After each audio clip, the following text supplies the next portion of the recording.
తులారాశి వారికి మరొక 2 రోజుల్లో గజకేసరి యోగం పట్టబోతుంది. ఈ రాశి వారు చాలా రోజుల నుంచి అనేక రకాల ఇబ్బందులు పడుతున్నారు. ఇది భగవంతునికి ఎరుక. ఇక కర్మ పాప ఫలితాలు అనుభవించారు. కొన్ని కష్టాలు పడుతూ చాలా రకాలుగా సతమతం అయ్యారు.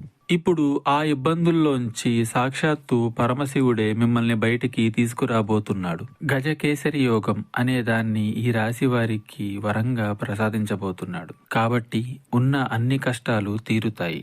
అద్భుతం ఏమిటి అంటే సాధ్యం కాదు అని పక్కన పడేసిన పనులన్నింటినీ సుసాధ్యం చేయబోతున్నారు. అది వివాహమైన, అదనపు ఆదాయమైన, వ్యాపారమైన, ఉద్యోగమైన మరియు కోర్టు వ్యవహారాల్లో కూడా విజయం సాధించబోతున్నారు. మీకు ఎటువంటి జ్యోతిష్య సమస్యలున్నా ఈ నెంబర్కు కాల్ చేయండి. భార్యాభర్తల సమస్యలు, సంతాన సమస్యలు, స్త్రీ పురుష వశీకరణం మరియు ఆర్థిక సమస్యలు, ఎటువంటి సమస్యలకైనా పరిష్కారం చూపబడును. గుప్త నిధులు తీయబడును. నమ్మకంతో కాల్ చేయండి. 3 రోజుల్లోనే పరిష్కారం చూపబడును.